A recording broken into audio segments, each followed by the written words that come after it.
For most of human history, getting away with murder just meant not getting caught in the act.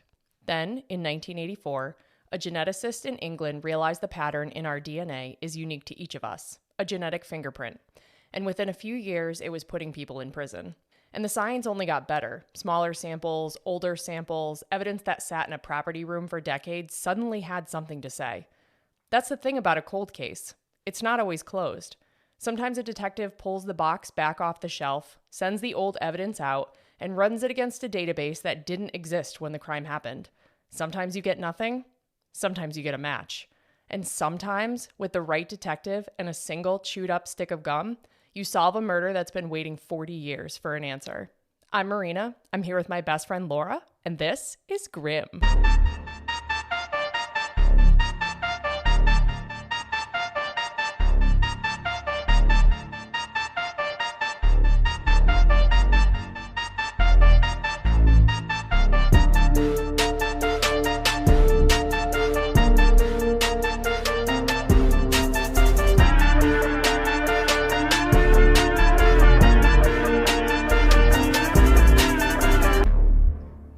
We're live on match day as Doug reaches for a buffalo wing.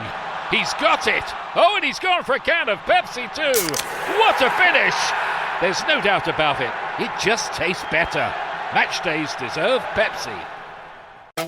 Zootopia 2 has come home to Disney+. Let's go! Get ready for a new case. We're gonna crack this case and prove we're the greatest partners of all time! New friends. You are... Gary the Snake. And your last name? The Snake.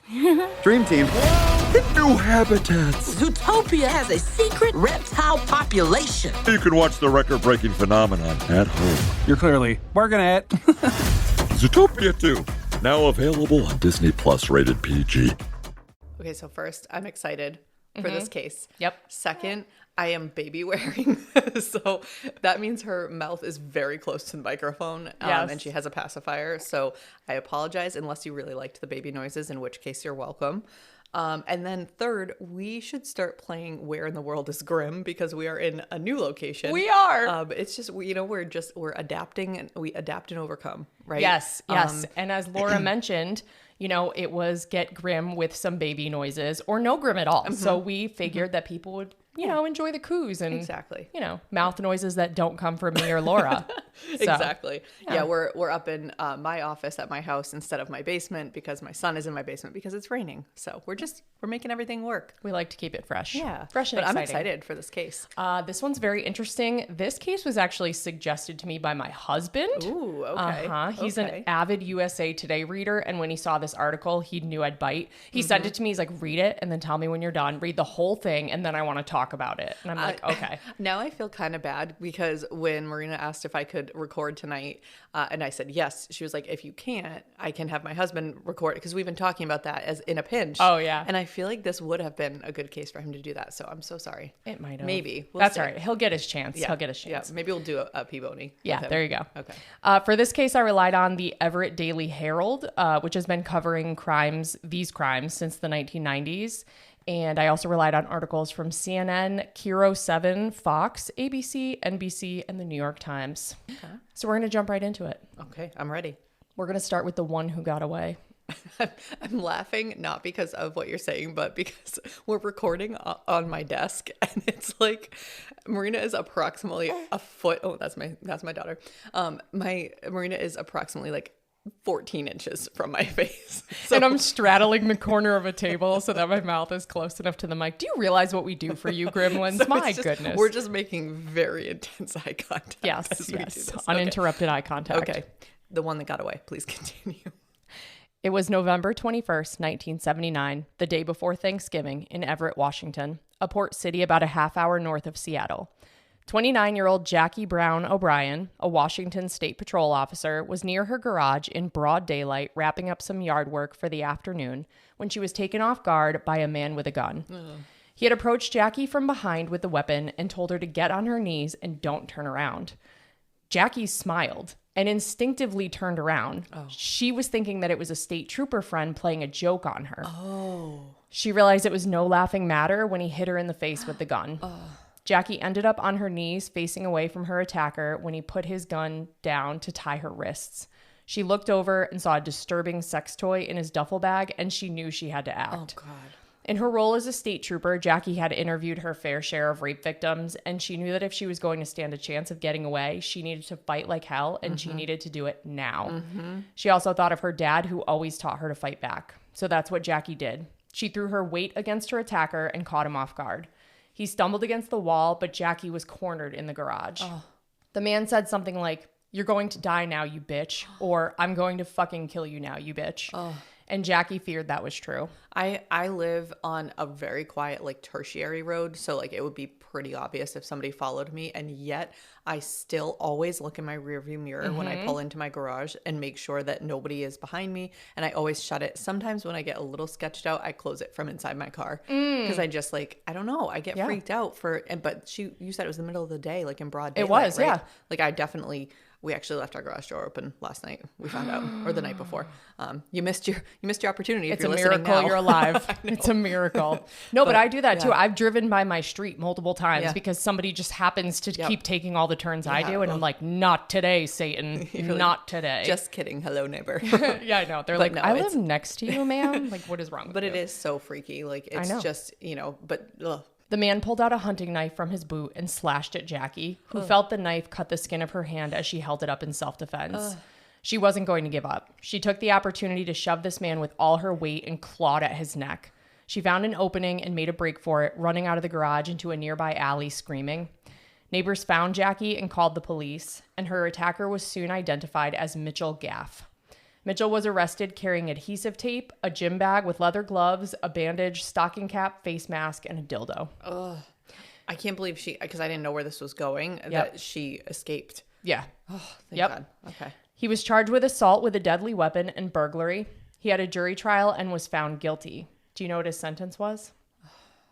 30 days of jail with work release and 5 years probation. Stop. So he basically just walked out of the courthouse. So tell me the next crime he committed, because clearly he's that kind of person. Mitchell Gaff was still on probation when he committed his next crime. Whoa, I didn't see what you wrote. No, you didn't, because you're making uninterrupted eye contact. Sure am. Only I can see my iPad. Okay, so it was July 11th, 1980, and Susan Vesey had just celebrated her 21st birthday.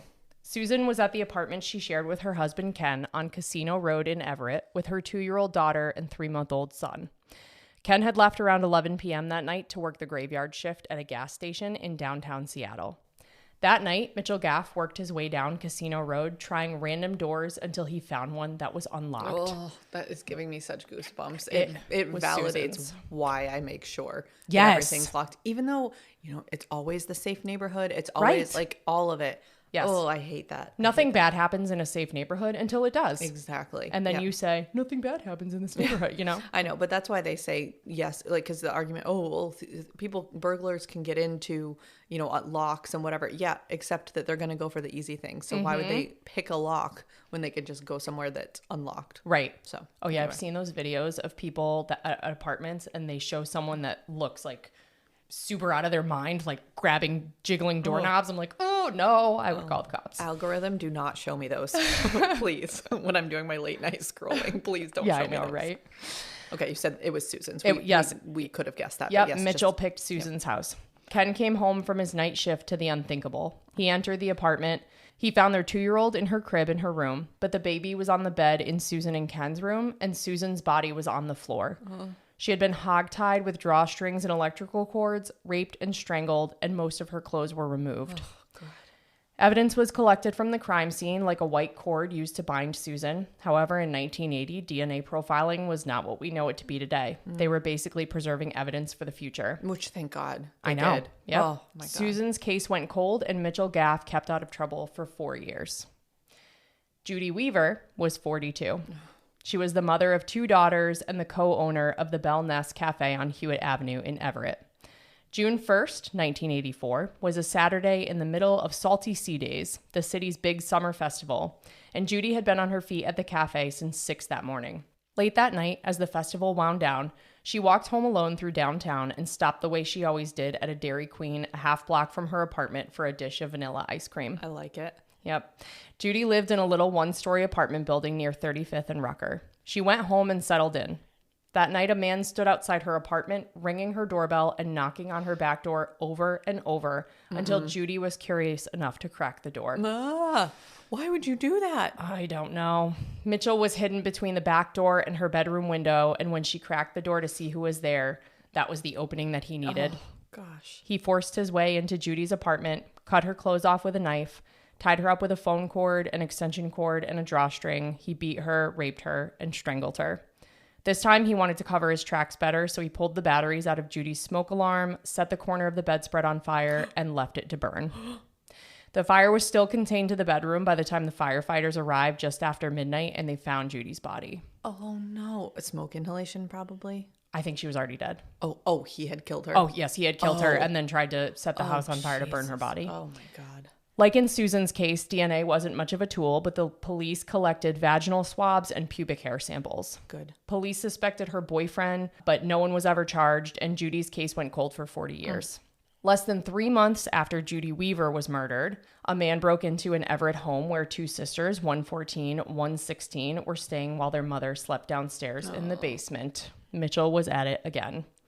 He hogtied both girls, cut their clothes off with a knife, beat them, choked them, raped them repeatedly, and he even shocked one of them with an electrical cord. At one point, he had the 16-year-old on the floor choking her, and that was the moment her little sister got free.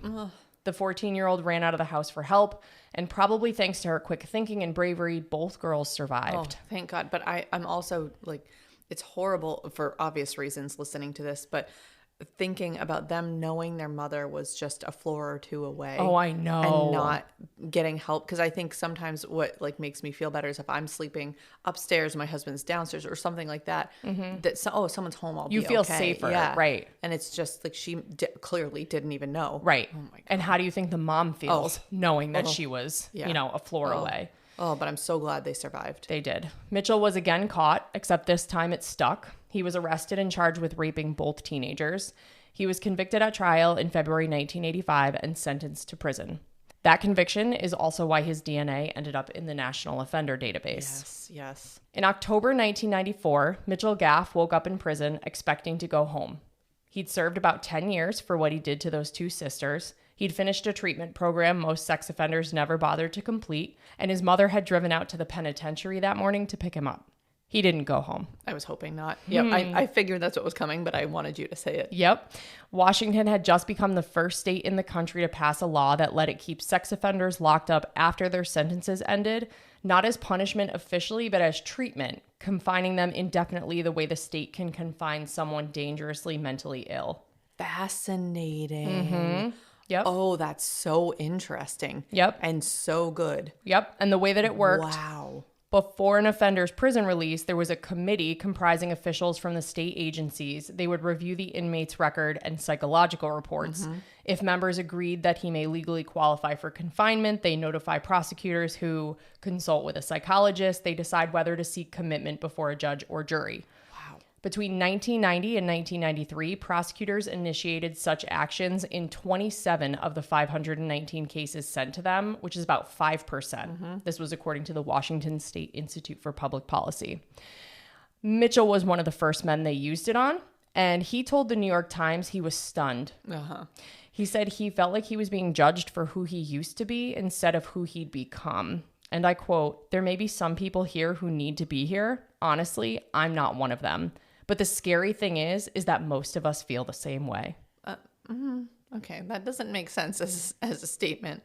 But also, obviously, I'm glad that he stayed. It does open an interesting question. I'm sure this was discussed at length, but like the idea of your sentence is supposed to be at the end of your sentence. You have you have I don't know what the right word is. Rehabilitated. Yeah. And now, again, I couldn't agree more with that particular offense, but it is an interesting, like, moral debate. Oh, yeah. And there were debates about that. They mentioned it briefly in some of the articles that I read, but you're trying to balance the offender's constitutional rights to freedom and constitutional due process rights, but you're also trying to protect society. Exactly. And it goes to show, like, don't do crimes like this, because it would be pretty awful to be in a situation where you're, like, out of control. You don't, somebody else is making a decision for you, unlike in a mental health situation where you're not, like, choosing to do that. Right. Although equally probably scary to have other people making decisions. Yeah. But in this case, like, yeah, it probably feels terrible that everybody else is like, yeah, you have to stay in here and it feels unfair. Well, maybe don't commit the crime then. Right. You know, there's a real easy way to not have that happen. Yeah. You And know? I feel there's definitely a mental health element and a mental aspect to sex offenders. Clearly and what they're fucked up is what you're trying to say. And what they're diagnosed with. So it almost makes sense that it's almost like when you involuntarily commit someone for a mental health disorder that's out of their control, like it's out of, you're acknowledging that they need treatment. Yes. And you're not giving up on them per se. Like there are reviews, but yeah, it's a fine line. But you're protecting everyone and themselves from themselves. Yep. And that's important. Mm-hmm. But it also gives American Horror Story vibes, where like if someone was against you or everyone was in on it, you'd be like, it's a conspiracy to keep me in here, and no one's gonna believe you. Exactly. So, yeah, that's why I say it's quite an interesting thing. Now it's a little clearer to me with a sex offender, but like you said, clearly you're fucked up if you're doing those things. So, yeah. Yep. Okay. So the state's case against Mitchell wasn't even airtight. He'd done more than 2 years of treatment, and the experts who evaluated him split. One said he qualified as a sexual predator. The other said he didn't, but added that if Gaff ever did attack a woman again, it could be exceptionally violent. Yeah. Yeah. Yeah. And that's only based on the ones they know about, because they only know about the teenage girls and the first one. Yes. Right. Yeah. So imagine if Jackie. they knew. Yeah. Oh, yeah. Oh, yeah. They're evaluating him just on the crimes they know about. That's the craziest part. Yeah. A jury agreed that Mitchell did not belong back on the street, and he was committed to the Special Commitment Center on McNeil Island out in Puget Sound, which is the state's facility for the people that are the highest risk offenders. It's like their, oh my God. Alcatraz? Yes. Thank you. You're welcome. Also interesting that it is still a jury that decides. I think you get to pick, because it's a judge or a jury decides it, and good. the prosecutor pushes so you're it. still getting due process. You get to pick, yeah. Okay, I like sort it. of like with a trial. It's almost like they thought through putting in this I law. know, Yeah. and like the Constitution, It's crazy. they considered it. So cool. Yeah. It cost taxpayers around $550,000 a year to keep him in this facility. Yeah, that's a lot. Yeah, it's a lot. I did a debate in high school, I think, on whether the death penalty was better than keeping people in jail, and the cost was a big one that came up. Oh, yeah. The death penalty is very expensive. Yes. Yeah. I think we've had this discussion before. Yes. Because it fascinates me because it's counterintuitive. Right. Yep. Absolutely.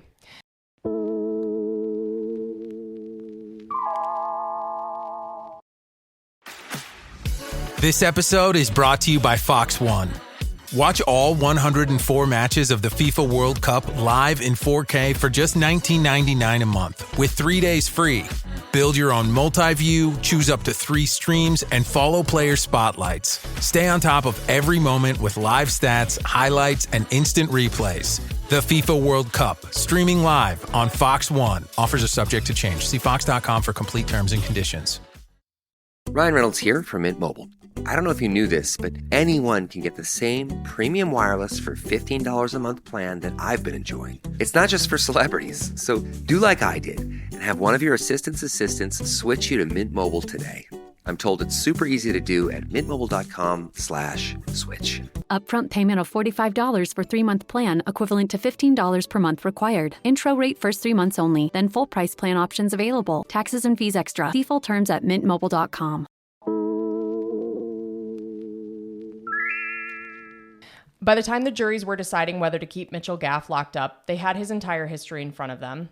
The doctors who evaluated him over the years handed him a stack of diagnoses: narcissistic personality disorder, major depressive disorder, alcohol use disorder, voyeurism, frauderism. That's a clinical term for getting off on rubbing against people who don't agree to it. Gross. Yeah.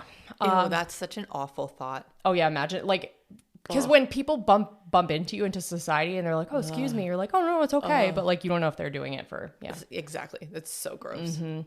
And the one that shows up over and over in his file, sexual sadism. Yeah. The system wrestled with him for another 23 years.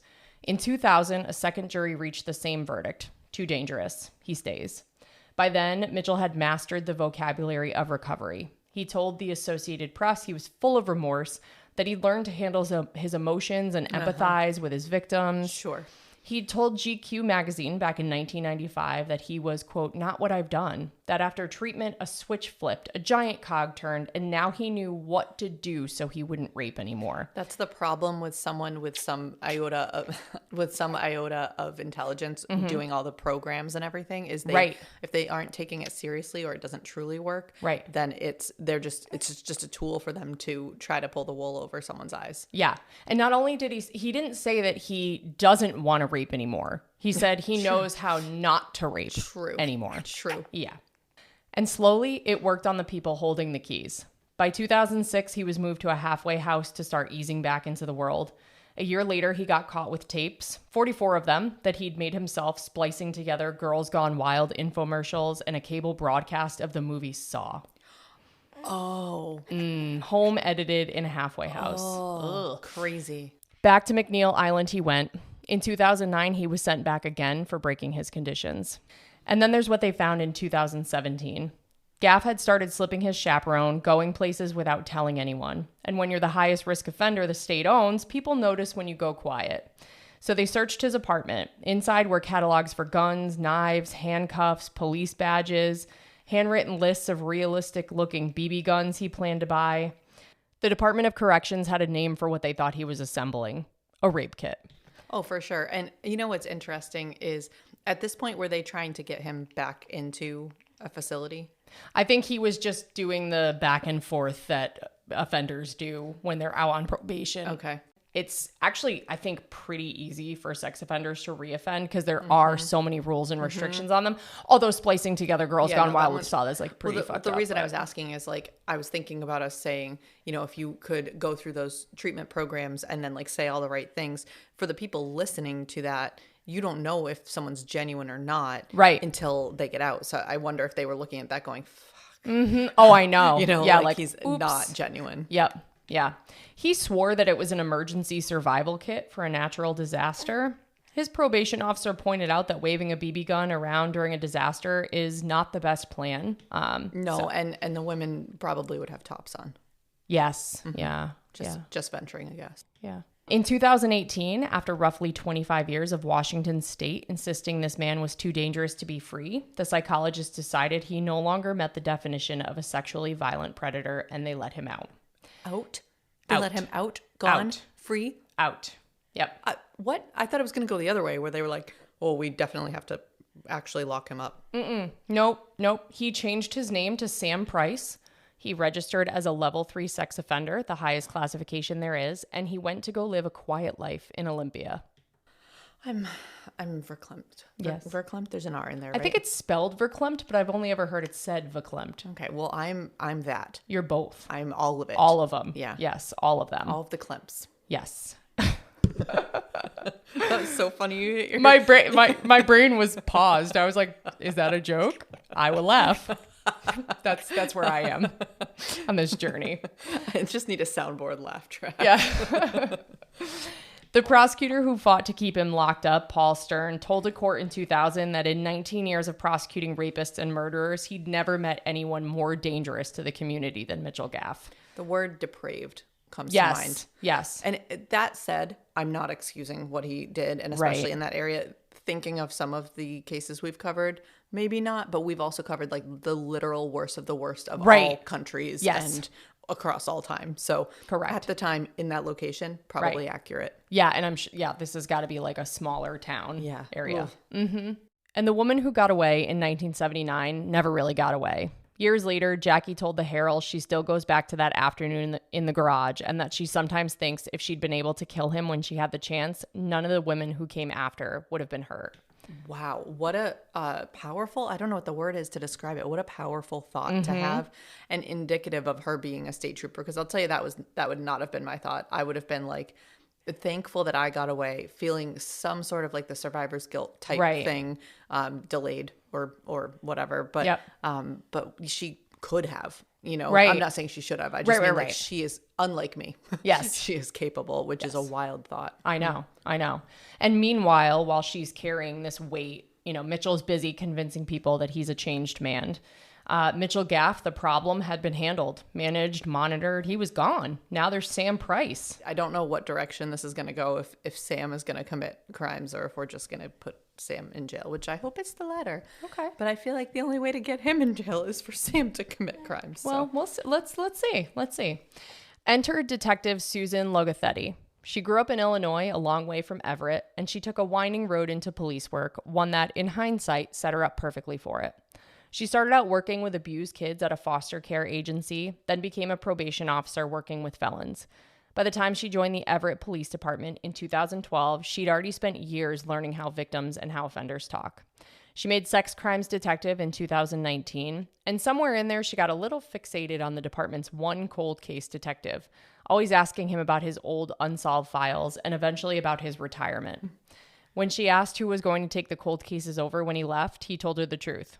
Nobody. Because nobody wants them. Well, and as much as like I love to hear a resolved cold case, it is insane to think that you could do one your entire career at best. Right.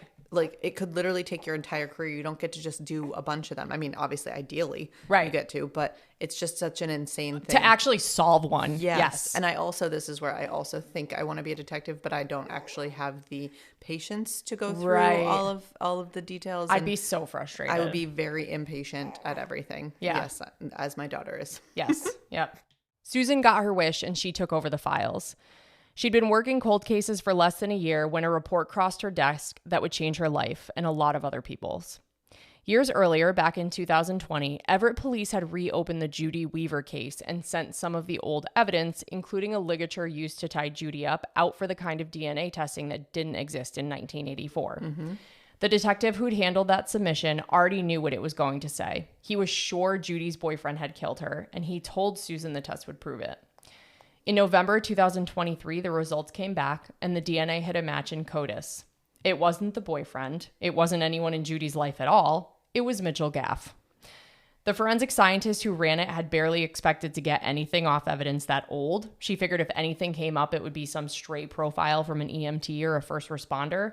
But instead, it came back to a convicted sex offender. And Susan Logothetti could hardly believe it. Well, and yeah, you're getting that and going, okay, yep, this checks out. Also, a great reason why you have to look at the evidence, like all of the evidence, and not evidence that supports a particular person. Correct. We always talk about that, but that's a great example why. Absolutely. Yep. Logothetti looked Mitchell up, and the first thing that she saw was that he was classified at the highest risk level and labeled a sexually violent predator. Also checks out, yeah. Yep. Then she pulled his old cases, Jackie, the sisters. She read them, and she just knew he was Judy's killer. Well, and if you have immersed yourself in a case, which I'm sure she did, it must be as clear as day. Right. Yeah. And Judy's case and the girls, I mean, like hogtied, beaten, strangled, like all of it. Unknown. It wasn't anyone known to them. Right. Because the girls must have seen him, I think.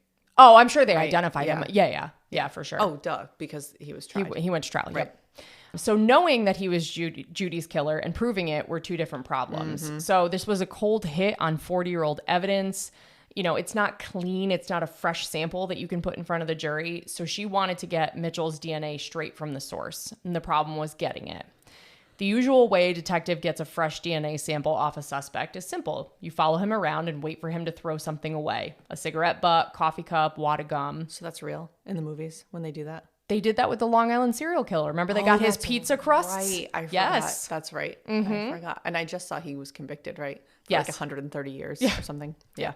He's going to die in there. Spoiler. Yeah, he's going to die in there. Detectives tried that. They surveilled Mitchell's house, waiting for him to toss something they could grab. But the problem was that Mitchell barely left his house. He was in his 60s now, living quietly under his new name in Olympia. And must be nice to live out your life right? when you've ended others. Yeah, and you get to change your name so that people don't find you. Although he was registered as a sex offender under the new name, so I'm not really sure what changing the name does other than distancing yourself from the headlines. The news. Yeah. I think so. Yeah. That seems unfair that one could do that, though. Agreed, because if you looked up that he was a registered sex offender, you would probably Google him. Right. So yeah, that's unfortunate. Yeah. I wonder, when you're registered, can someone else look up what the crime was? So I know in Connecticut it'll tell you like what they were charged with, and then you could potentially look up their docket and get the information. Interesting. Although I wonder, even though he changed his name, I would think that aliases are also listed on the sex offender database. So I don't really know. For this exact reason, yeah, right? I don't really you would know. think. I don't Although, know. like, if you met someone in public and you're like, oh, hi, my name's Sam Price, and someone Googles you and they're like, oh, nothing about like, him. I can see the value in changing your name, but I think it's not completely clear. Oh, yeah. Or No. like, I think they could still distancing. figure out Yeah. what he did. But Yep. yeah, probably a little harder. Yep. But the only place that Mitchell ever really went was a nearby grocery store, so he wasn't giving anybody his DNA. One of the officers pitched an idea that Susan would later admit sounded kind of crazy. Is it samples? Because I was thinking of samples. They should hand out samples at the grocery store. Oh, that's smart. Yeah. Okay. It's got to be like cups. Like a spoon, like ice cream. Or like, yeah, Like a a cup Dairy that he Queen could 'cause drink you out fucking of. killed her. Oof, yeah. I would like that. After If they her ever make a little movie about vanilla this, dish. they should dramatize that part and have that be what happens. With a spoon. Okay. I mean, the actual story, though, is pretty dramatized, so they might just be able to make the movie Okay, I'll listen. out of this. Okay. If Gaff wouldn't come to them, they'd go to him, and they'd get him to hand over his DNA himself. In January 2024, Susan Logothetti and 2 other detectives showed up at Mitchell Gaff's door dressed as employees of a chewing gum company that did not exist. Okay, that was my second choice. Yes, that's First choice was the samples. You were That's my building second up choice. to that one. Yep. They wore matching lime green t-shirts printed with a logo for Zolt Energy Gum, and they carried flyers and a clipboard. I would buy this gum. I do have a no soliciting sign on my door though, so I would not. I would be safe. You're not- I also only go to the grocery store. You're not going to hand over your DNA. No. I'm on to you. The pitch was that Zolt was a new healthy energy gum about to launch at Safeway, and they were going door to door looking for locals to taste test the flavors and help pick which one to release first. There was even a Safeway gift card in it for him. The 2 women detectives went full bubbly, biggest smiles, most excited voices they could manage. Mitchell opened the door in his pajama pants holding his cat. Susan Logothetti said it took her aback for a second because she had been memorizing this man's like horrendous case files, sexual sadist, and there he is standing looking so unassuming in pajamas, holding an animal, you know? At first, Mitchell wasn't buying it, and Susan remembered thinking most guys in prison wouldn't fall for something like this. But Mitchell had one quality the detectives were counting on. He loved gum. He's a diagnosed narcissist, and he loved to be admired. So they admired him. They complimented his yard. They complimented his house. One of the detectives made a big deal over his artwork, and he ate it up, happy to talk about himself. And just like that, he let them in. Then he chewed. He worked through the flavors with real enthusiasm, and every time he switched to a new gum flavor, he needed somewhere to spit out the old piece. So the detectives held out little dishes, and Gaff spit his used gum into them and handed them right back. It is interesting that was the approach they went though, because like I feel like most people would just like go spit it out in their trash. Do you know what I mean? Like, yeah, it's a little risky to be like, no, give us the gum. It's proprietary. Right. I don't know. Oh, although that could be a thing. Yeah, you could say that's that. what I would say. Yeah. You should totally do this. Like I said, I could be a detective. You should play Susan in the movie. Yes. You totally should do I can that. do bubbly. Yeah. Mm-hmm. Yep. Okay. Susan Logothetti said it was almost impossible for them to keep a straight face when they saw him spit that into the dish and they saw the saliva on the gum. They were so excited. And it would be interesting on a serious note to try to be that bubbly and like normal when you just want to strangle this guy. And, right. You know, like, so real props to them for knowing, like you said, all those details and just knowing that you just want to get him in jail, but you can't. Obviously, you can't let any of that show, and you have to be nice and, you know, blow up his ego and all that. So props to them for many reasons, but for that in particular. And also, this guy's very dangerous. Yeah. Like, what if something went wrong? What if he figured out who they were? What if one of them slipped up? Ooh, like, I didn't even think of that. Very scary. It worked exactly the way they hoped, though. Later in 2024, the lab confirmed that the DNA from Mitchell's gum matched the evidence taken from Judy Weaver's body. Yes. It was the sample they needed, and in May 2024, Mitchell Gaff was arrested for Judy's murder and ordered held in jail until trial. Wish I could have seen his face for that. Oh, yeah. Yep. And as far as Susan Logothetti knew, that was the end of it. But in January 2025, her phone rang, and the man on the other end was furious. It was Ken Vesey, Susan's husband, the one who'd come home from his graveyard shift almost 45 years earlier and found his wife dead on the bedroom floor. I don't think I processed that she was dead at the time that you said that. The baby was on the bed alive and the mother was on the floor dead. I thought she was just tied up. Oh, no, she was dead. Okay, so that's wild because when you say 45 years later, like that baby and kid, they're in their 40s now. Isn't that insane? Yeah. It's just a crazy, crazy thought. Oh, I know. I can't believe I hate this guy even more. Yep. So her husband wanted to know why the Everett police had just arrested a man for a 1984 murder, but nobody had ever solved or done anything with his wife's murder that had occurred 4 years earlier. That's a fair So complaint. it's one of those, like, she was first in line, she was murdered first. Like, what the hell? Which isn't really how solving crimes work, but I totally get why he's very upset. I completely get it, because until the moment that, like, and even then, you know, we talk about whether it's actually closure or not, but at least there's some semblance of justice. Yes, exactly. So Susan had never heard, no, I'm going to call her Logothetti because it'll get really confusing to say both Susans. So yes. Logothetti had never heard of Susan Vesey. Susan's murder wasn't her case. It was a separate file and a separate stack, and she'd never had a reason to open it. Wait, but she was the only cold case person. So is it just that it like wasn't a cold case? Or that's interesting. Or she just hadn't gotten to it. I mean, you would assume that every unsolved file is on her desk, essentially. That's a good point. Logothetti called Ken back, and she asked him to walk her through exactly what had happened to Susan. And as Ken talked, Logothetti realized she was listening to a description of Judy Weaver's murder, except it had happened 4 years earlier to a different woman. Oh my gosh. A young woman home alone with her babies, the door left unlocked, same thing, hogtied, raped, strangled. She pulled Susan's file, and the similarities weren't vague. They were a pattern.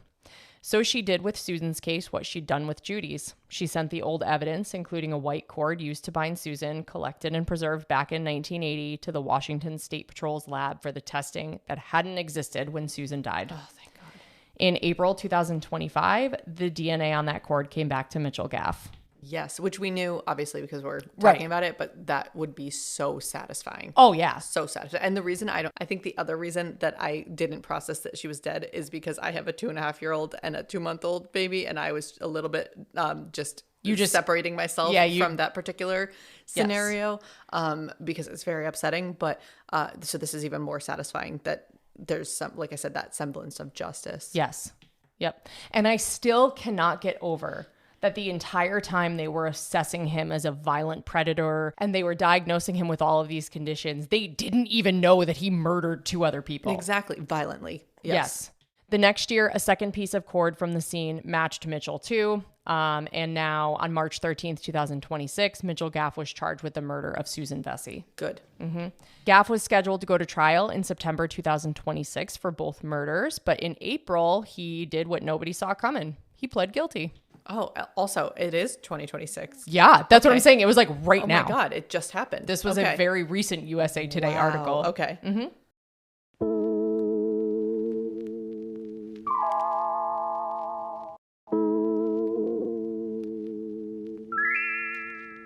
On April 16th, 2026, in front of a packed courtroom, Mitchell Gaff pleaded guilty to 2 counts of first-degree murder. As part of the deal, he had to describe both killings out loud in open court. Oh, God. And he did it sitting between his attorneys, showing almost no emotion, the way you describe running errands. I cannot imagine if you are Ken, right, the husband, listening to this. And then I'm guessing her kids were there.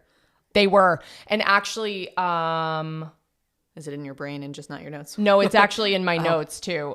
So I'll get there. Okay, but yeah, it's what a wild thing, and it's an interesting requirement for the deal.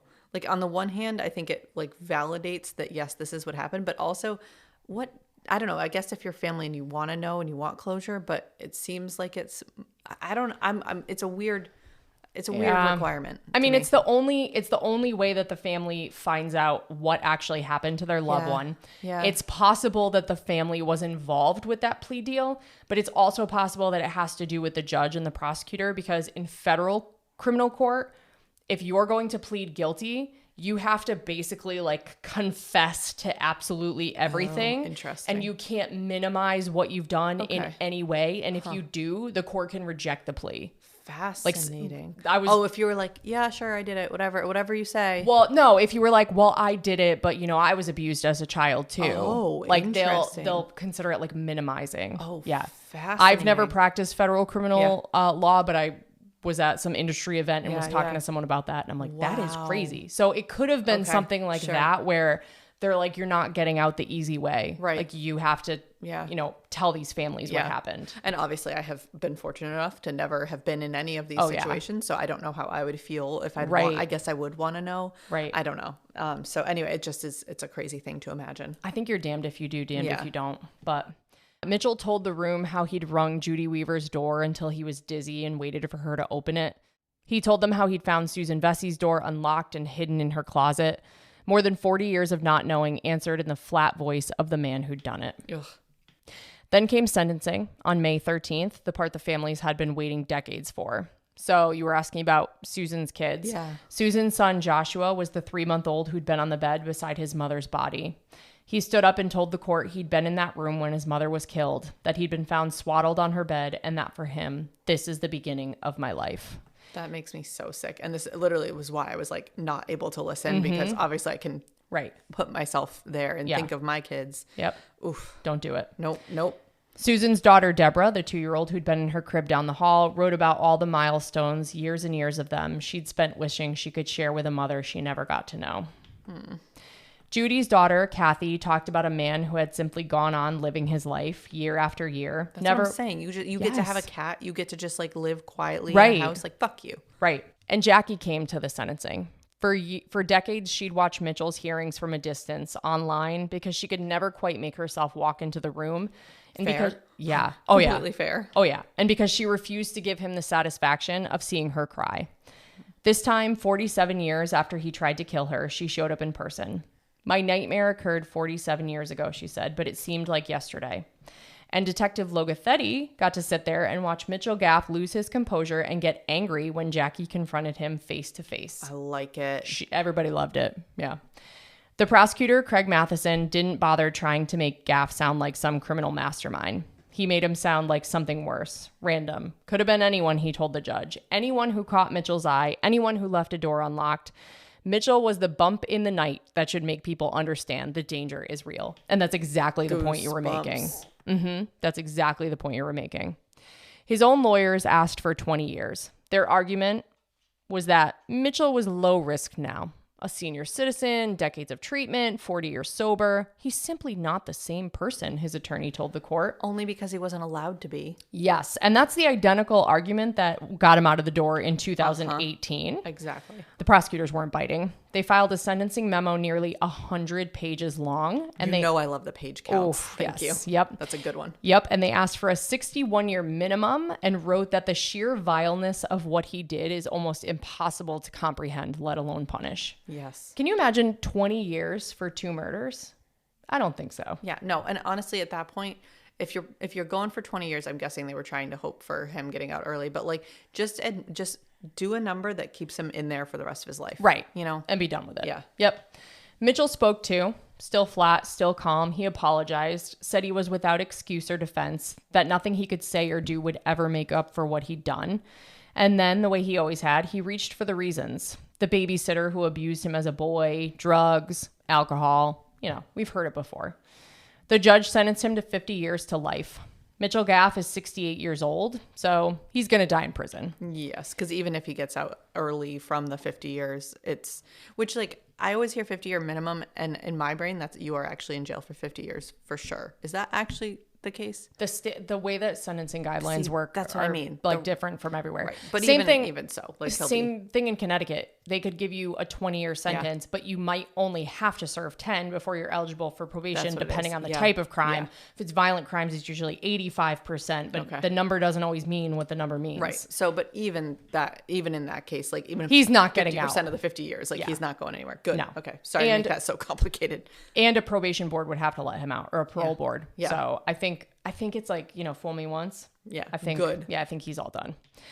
Oh, and Susan Logothetti did one last thing. After the sentence came down, she put the handcuffs on Mitchell Gaff herself and walked him back to jail.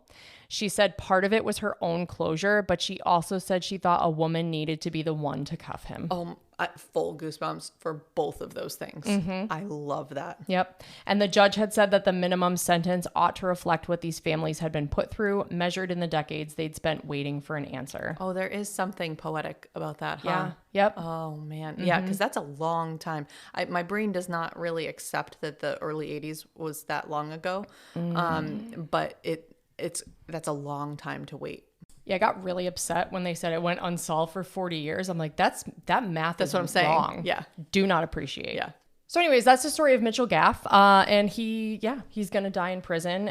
He is never, I don't think he's ever going to be able to charm anyone else ever out of prison again. I hope not. What a frustrating and then satisfying case. You know, I know. like where it's so frustrating because it could have been prevented, but also like everything has to be taken for the time that it happened in. That's a weird sentence, but right. But I just mean like laws weren't in place, and unfortunately, many laws are written in blood, and so they did the best they could. But because again, you could have someone that is okay to go on. Not every single person is going to go off and commit murder, but that's a tough job to figure out. I will never ever get over the fact that he brought a rape kit to a woman's house, a random woman, attacked her in broad daylight, said, "I'm going to kill you, bitch," had a hunting knife, sliced her hand, and got 30 days in jail with work release? Insane. I think there are plenty of other crimes that would get you a lot, that are much less severe and get you a lot more time. Yeah.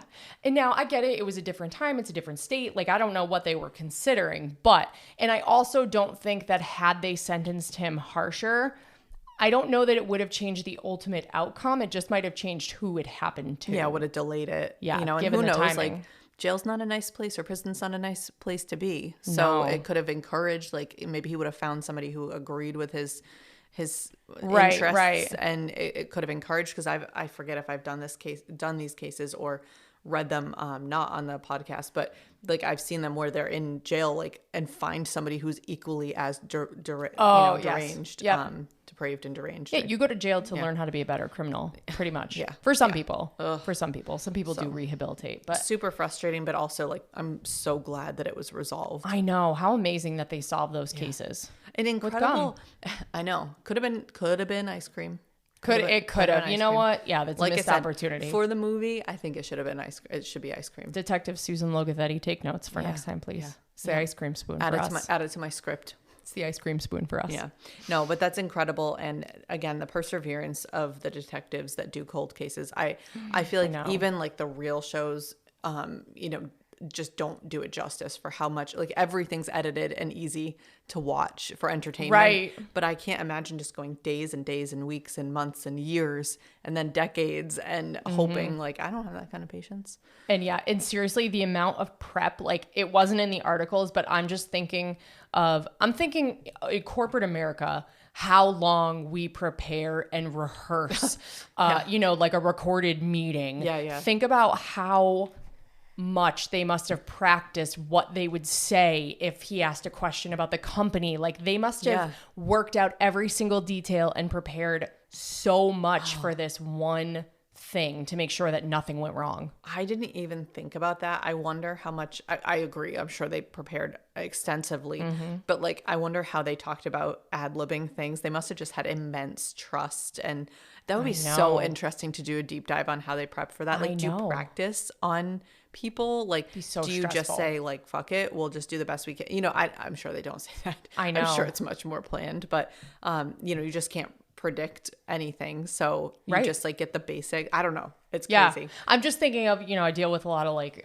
stage losses in my job. I'm thinking about how when you talk to two people and you're like, well, where are you guys going? And someone's like, we were going to Denny's, and the other person was like, we were going shopping in a mall. It's like, well, what time did you leave? They're like 6 a.m., 10 p.m. And it's like, you can't get a single thing right. Exactly. So they really need to be on point with their information. I think the easiest way to do it, this is so unimportant, I don't know why I'm fixated on it, but it would be like, oh, I'm a new employee, so I don't know, or something. Oh, you know what I mean? yeah, like punting it. Yeah. Or just assuming that he's not going to ask for like the history of Zoll Energy Gum, but Imagine if they talk to us. I'd be like, tell me more. Is there Celsius in it? I know. What's the milligrams here? Like, getting to the real important part of this case, can we get energized gum? There must be, right? Oh, I think it exists. Yeah. I think you get it at gas stations. It's probably really good for you. There's a guy on TikTok. I wish it's Grant something. I don't know his actual name, but he is a pharmacist or something legitimate. And he will get stuff from like gas stations and like actually analyze it. And there's a fancy word for the type of analysis it is. It's so interesting and also very scary. Yeah. I don't want him to do Celsius because I don't want that information. Okay. Yeah. Just ignore it. I'm content. Yeah. Yeah. I get it. Yeah. I get it. Anyway, you're right. I both hated and liked this case as usual, but you did an excellent job of, I hate saying storytelling, but as you were telling me what happened for each of these, I was like, it was very well described. I was there. Thank you. I was imagining it, which is what I hated. Sorry. Sorry about that. But really well Sorry done. and thank you. Yes. And you're welcome. All of the above. But you know what? We got a palate cleanser. We got Patreon shout-outs. We'll keep it a little more subdued because there is a sleeping baby strapped to Laura's chest. Yes, which I think you're probably aware of if you've been a part of this podcast. Yeah, I think maybe you heard it, but that's okay. She's been here. That's okay. First up, we have Alidre. Alidre! We love you so much. Woo-woo. Thank you. We love you. I feel like that's right. Alidre. I think. Alidre? Alidre? Alidre feels right. Or a liter. A liter of soda. No, I'm just kidding. I think it's Alidre. Alidre, we love you. Littering in. Okay. We love you so much. You, Thank you. This one I can do. Yankee QT. Yankee QT. We love you so much. Oh, I was going to sing Yankee Doodle. I'm a Yankee Doodle dandy. But with QT. I'm a Yankee QT. Okay. Yeah. We love you so much, That Yankee didn't come out QT. as good as I thought whatever. it would in my head. Okay. You know we what? love you, Yankee We love QT. you. Thank you so much. Shane W. Shane. Shane W. We love you, You Shane. are the best. Thank Thank you you. so much. Carson H. Carson We love H. you. You Thank are the best. you so much. Oh, whoa. Haley P. Haley P. We love you, Haley. I Thank love you that. so much. There was some vibrato to that. Haley. That's what you did. I love it. Oh, whoa. We love you, Haley P. Thank you so much. Thank you. Amy SS. Amy SS. I was thinking like the SS Amy. Severus Snape. Like a boat. Severus Snape. I don't remember that thing, but that's what I was thinking of. Yep. You know what I'm talking about? Yeah. That's what I was saying. Okay. Yeah. Amy SS, we love you. Amy, we love you. We love you so much. Thank And- you so much. No, I was gonna try to make some more jokes. We're No. gonna pull them back. The jokes Pull are 'em done. back. Yeah. Laura and I didn't get a ton of sleep. Different reasons. Mine was not baby related. That sounds really bad. Was it though? No. All right, we'll cut that. Great. Jill E. Jill E. We love you so Jill. much. Thank you. much. You Woo, are woo. the best. Oh, whoa. And rounding us out, we have Kirsty R. Kirsty. You Love are you, the Kirsty. best. Thank Thank you you so so much. much. Oh, whoa. We love you guys so much. We love you. Thank you. Thank you so much. for supporting us. Laura will continue to buy her Celsius, which we shall not test. No. And I will drink wine. Yes. Mhm. I can drink wine now. You can. In limited amounts, but yes. Yeah, I get it. Guys, thank you so much. We love you so much. And if you're enjoying listening to Grimm, please rate and follow us wherever you listen to podcasts to make sure you don't miss any episodes. If you listen to us on Apple Podcasts, make our day by leaving us a written review. If you listen to us on Spotify, make our day by leaving us a comment. You can find our page on Facebook by searching Grimm: a true crime podcast. If you want to subscribe to our Patreon, you can go to Patreon and search Grimm: a true crime podcast. If subscriptions aren't your thing, you can buy us a coffee at buymeacoffee.com/Grimm Crime Podcast. Follow us on Instagram at Grimm Crime Podcast for information on future episodes and case photos that we'll probably never upload because we are terrible at that. I've completely forgot about Instagram. I'm so sorry. Yeah, it's a I thing. completely forgot about it. I also love that we have episodes where we're like, oh, we'll post it on the Instagram, and people are going back through our library. They're like, you fucking liars. I think the turning point it was actually not the baby. It was when Spotify enabled comments. I feel like I'm like up to date on everything because I read the comments. Yes. And I literally completely forgot about Yeah. Instagram. So, so sorry. I think for the most part, people can just Google things. I think it's more of a problem when we specifically reference a photo sure. that we then never post, but Sure. we will eventually catch up. So The good news is when I look back on the cases, like whatever hundreds of cases back that we are, I will remember what photos I need. Yeah. So that's fair. we're only like 5 or 6 cases back, I think. Okay. Sure. I think it's somewhere around there. 500 or 600. No. We're more caught up than okay. that. If you want to send us a case suggestion or just say hi, you can email us at grimcrimepodcast@gmail.com. Listen, learn, and stay alive until next time, because the future is grim.